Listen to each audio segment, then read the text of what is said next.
Welcome again to my YouTube channel. यदि अभी तक आपने मेरे चैनल को सब्सक्राइब नहीं किया है तो इसे सब्सक्राइब करें और मेरे लेटेस्ट वीडियोस पाने के लिए बेल आइकन पर क्लिक करें। ज़्यादा से ज़्यादा वीडियोस को शेयर करें और लाइक करें। तो आज का मैंने जो टॉपिक लिया है वो है प्रेजेंट परफेक्ट टेंस। सबसे पहली बात आती है कि हम इस टेंस का यूज़ कहाँ पर करते हैं। तो इसके लिए मैंने बताया है यहाँ पर where we use present perfect tense.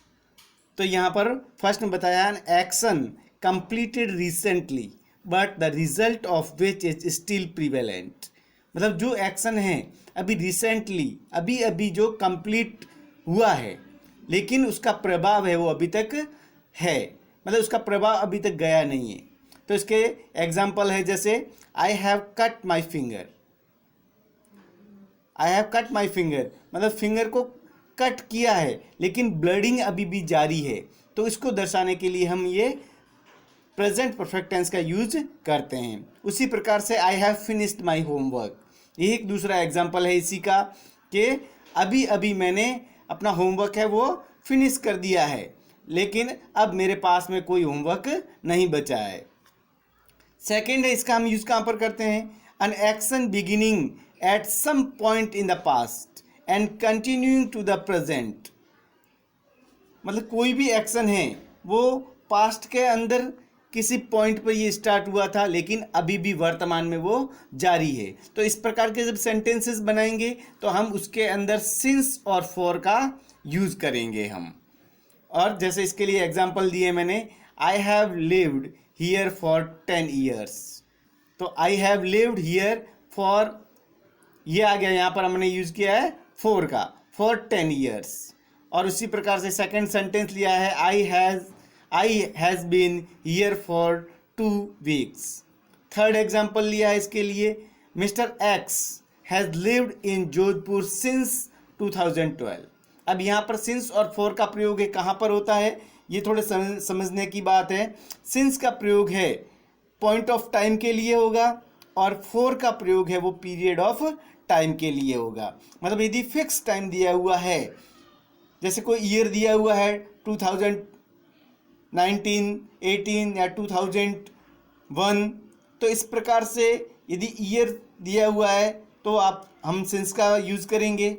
उसी प्रकार से मॉर्निंग, इवनिंग, आफ्टरनून दिया हुआ है तो उसके साथ में भी हम सिंस का यूज़ करेंगे। और कोई फिक्स डेट दी हुई है या फिक्स मंथ दिया हुआ है तो हम उनके साथ में सिंस का यूज करते हैं। लेकिन पीरियड ऑफ टाइम के लिए हम फॉर का यूज करते हैं, जैसे 2 मंथ, 2 ईयर। इस प्रकार से जो कौन से 2 मंथ है या 2 ईयर्स है वो फिक्स नहीं होता है तो वहाँ पर हम फॉर का यूज़ करते हैं। तो यहाँ पर ये एग्जांपल्स आपको मैंने बताए हैं। थर्ड है, इसका हम और कहाँ पर यूज़ करते हैं, used with those sentences in which certain time या फिर और fix time is not given. जहाँ पर जिन सेंटेंसेस के अंदर वहाँ पर को सर्टेन या निश्चित जो समय होता है या फिक्स टाइम है वो नहीं दिया हुआ होता है, वहाँ पर हम प्रेजेंट परफेक्ट टेंस का यूज़ करते हैं। जैसे Mister Hari has been to Japan. Second sentence लिया इसी के अंदर एग्जाम्पल के रूप में, I have read the book. अब बुक को कब रीड किया है ये सर्टेन टाइम नहीं दिया हुआ है लेकिन I have read the book मतलब जो बुक है उसको मैं पढ़ चुका हूँ। तो इस प्रकार के जो सेंटेंस है वो हम यूज करते हैं इस प्रेजेंट परफेक्ट टेंस के अंदर। अब बात आती है कि इसके सेंटेंसेस किस प्रकार से बनाए जाते हैं। तो सेंटेंस फॉर्मेशन का मैंने अपने पहले वीडियो के अंदर जो टेंस के वीडियोस डाले हैं मैंने उनके अंदर सेंटेंस का फॉर्मेट डाल दिया है, लेकिन फिर भी यहाँ पर मैं और आपको अच्छी प्रकार से बता देता हूँ यहाँ पर कि हम सेंटेंस का जो पैटर्न है, सबसे पहले सब्जेक्ट लेते हैं। सबसे पहले हम सब्जेक्ट लेंगे और सब्जेक्ट के बाद हेल्पिंग वर्ब यूज में आती है, उसके बाद में मेन वर्ब यूज आती है और उसके बाद में ऑब्जेक्ट या रिमाइनिंग जो भी होता है वो यूज करते हैं हम। तो यहाँ पर सब्जेक्ट क्या आएगा, और सब्जेक्ट के साथ में हेल्पिंग वर्ब कौन सी लेनी और मेन वर्ब कौन सी यूज करनी है यहाँ पर। तो यहाँ पर जितना परफेक्ट टेंस है तो परफेक्ट टेंस के अंदर ये फिक्स है कि जो मेन वर्ब है वो हमेशा थर्ड फॉर्म यूज होगी, वर्ब की थर्ड फॉर्म। तो वर्ब की यहाँ पर थर्ड फॉर्म यूज होगी, चाहे ये प्रेजेंट परफेक्ट हो, पास्ट परफेक्ट हो या फ्यूचर परफेक्ट हो, तीनों के अंदर ही प्रेजेंट, पास्ट और फ्यूचर, इन तीनों के अंदर ही तीनों का जो परफेक्ट टेंस होगा, प्रेजेंट परफेक्ट, पास्ट परफेक्ट और फ्यूचर परफेक्ट, इसके अंदर वर्ब की हमेशा थर्ड फॉर्म यूज होगी। लेकिन जो हेल्पिंग वर्ब है या ऑक्सिलरी वर्ब है वो चेंज होगी। जैसे प्रेजेंट परफेक्ट की बात कर रहे हैं हम यहाँ पर, तो यहाँ पर सब्जेक्ट के अनुसार हेल्पिंग वर्ब आएगी। तो इसमें 2 रूल्स है और उस 2 रूल्स का हमें ध्यान रखना है और उसके अनुसार ये हेल्पिंग वर्ब यहाँ पर काम में आएगी यहाँ पर। तो यहाँ पर मैंने आपके लिए बहुत ही सिंपल तरीके से याद रखने के लिए यहाँ पर एक टेबल बनाई है। तो टेबल के द्वारा आप इसको अच्छी प्रकार से समझ सकते हैं। सबसे पहले मैंने यहाँ पर रूल्स लिए हैं और उसके बाद में सब्जेक्ट, फिर ऑक्सिलरी वर्ब या हेल्पिंग वर्ब, उसके बाद में मेन वर्ब कौन सी यूज होती है। तो फर्स्ट रूल जो है, फर्स्ट रूल के अंदर लिखा है यदि सब्जेक्ट ही, सी, इट और सिंगुलर सब्जेक्ट आता है तो उसके साथ में हम ऑक्सिलरी वर्ब या हेल्पिंग वर्ब वो हैज़ यूज करेंगे। और मेन वर्ब है वो सब्जेक्ट चाहे कोई भी हो उन सब के साथ में वर्ब की, मेन वर्ब के रूप में वर्ब की थर्ड फॉर्म का यूज करेंगे। और थर्ड फॉर्म जो होती है इसको हम पास्ट पार्टिसिपल के नाम से भी जानते हैं। तो यहाँ पर याद रखना हमें कि यदि सब्जेक्ट ही, सी, इट और सिंगुलर सब्जेक्ट आ रहा है कोई भी तो उसके साथ हम हैज़ का यूज करेंगे। उसी प्रकार से सेकंड रूल है, उसके अंदर यदि सब्जेक्ट आई, वी, यू, दे और प्लूरल आता है तो उसके साथ में हम हैव का यूज करेंगे।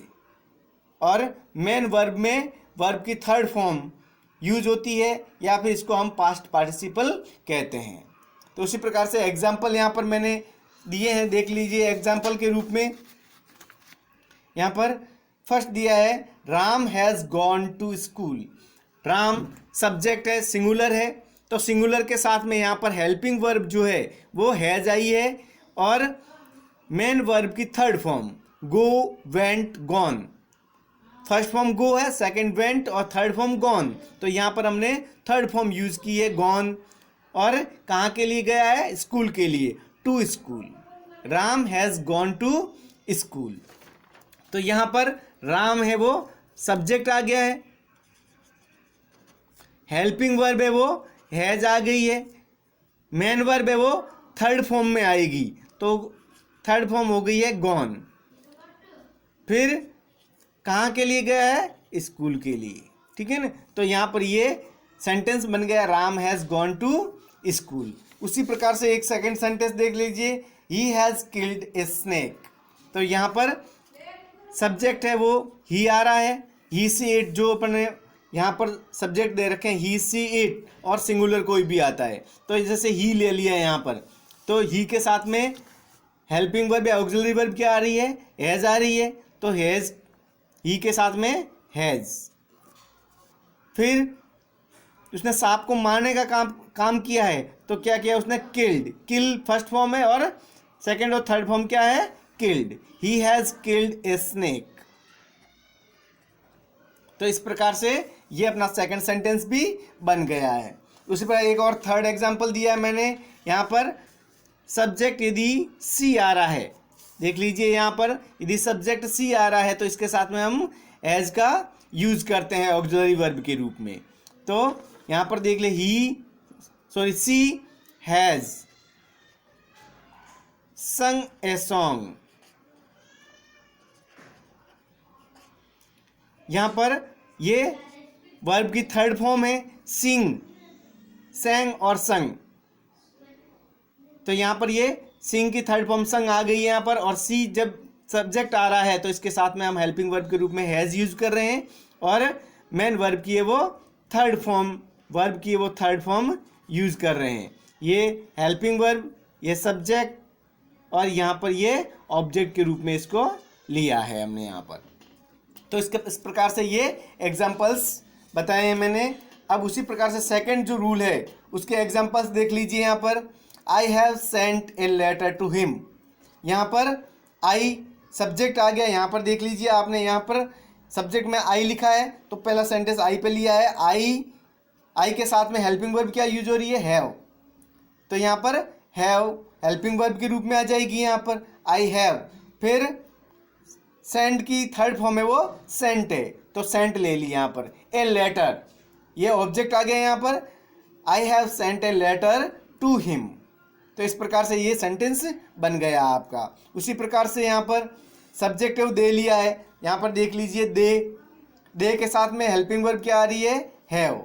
तो यहाँ पर they have learned all the lessons. उसी प्रकार से वी, सब्जेक्ट जब सब्जेक्ट वी हो तो उसके साथ में भी हेल्पिंग वर्ब ऑक्सिलरी वर्ब क्या यूज करते हैं, हैव यूज करते हैं। तो we have just finished our work. तो इस प्रकार से ये सेंटेंस हमारा बन गया है यहाँ पर। और यहाँ पर एक देख लीजिए, मैंने हेल्पिंग वर्ब और मेन वर्ब जो आई है उसके बीच में मैंने एक एडवर्ब यूज की है, जस्ट। और जो भी मैं आगे लास्ट में बताऊंगा इसके बारे में, एडवर्ब कहाँ कहाँ पर यूज करनी है, कैसे यूज करनी है।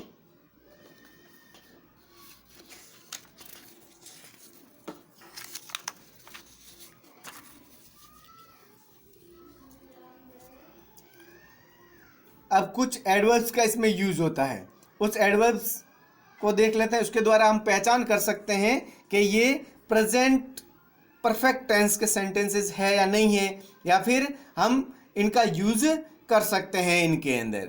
तो एडवर्ब में देख लीजिए नेवर, एवर, ये क्वेश्चंस के रूप में यूज होती है।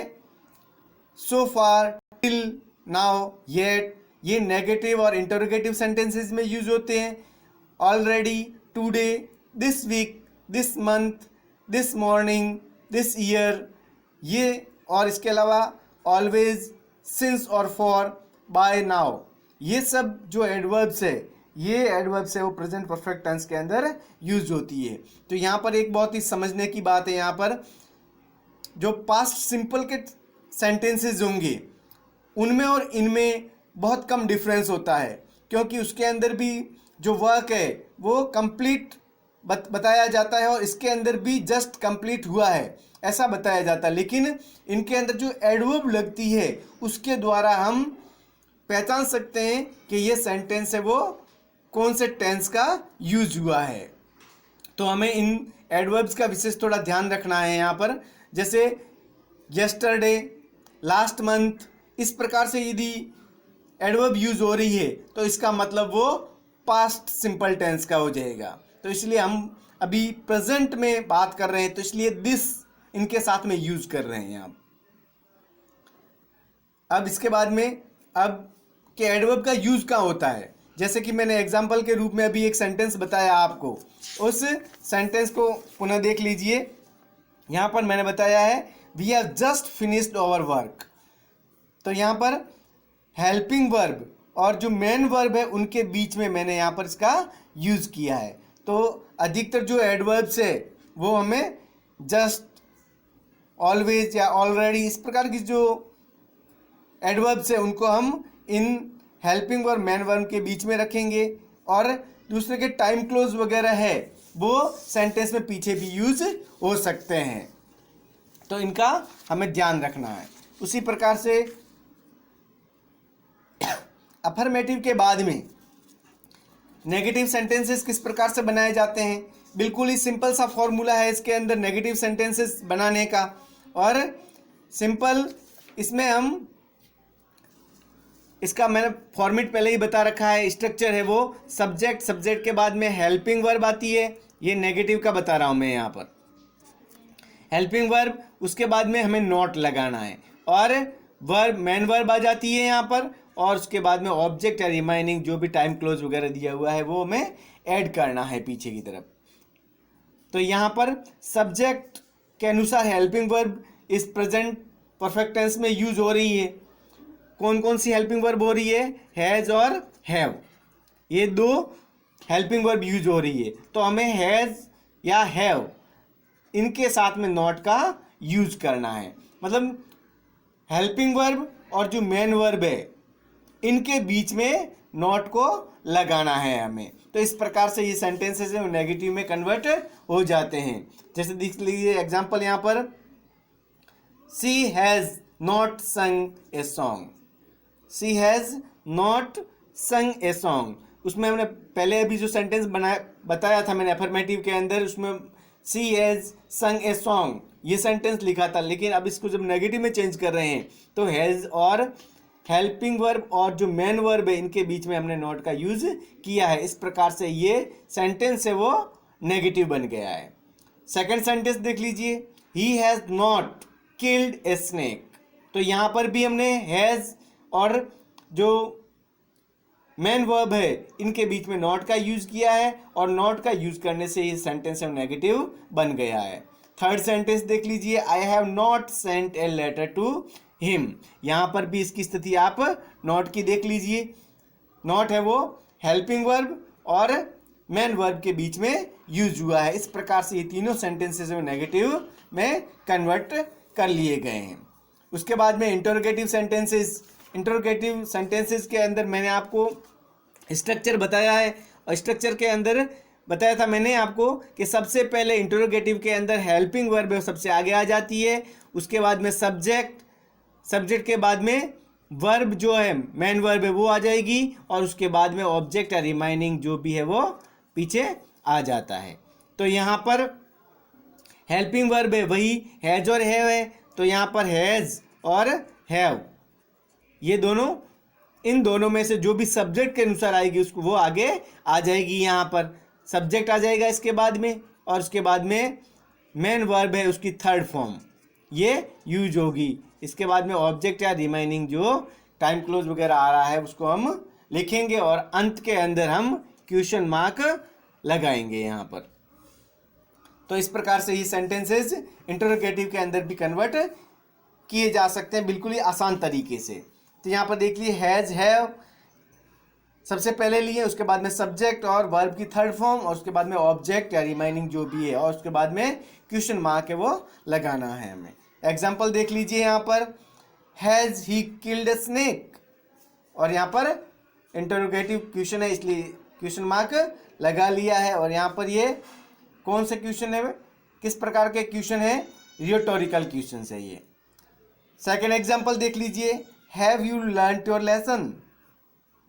यहाँ पर भी हैव है, हेल्पिंग वर्ब जो है वो सब्जेक्ट से आगे आ गई है, और उसके बाद सब्जेक्ट और वर्ब की थर्ड फॉर्म ये आ गई, और अंत में हमने क्वेश्चन मार्क लगा लिया है। तो इस प्रकार से ये रिटोरिकल क्वेश्चंस बन गए हैं। और WH क्वेश्चन किस प्रकार से बनते हैं मैंने पिछले वीडियो जो डाले हैं उसके अंदर मैंने आपको अच्छी प्रकार से समझाया है।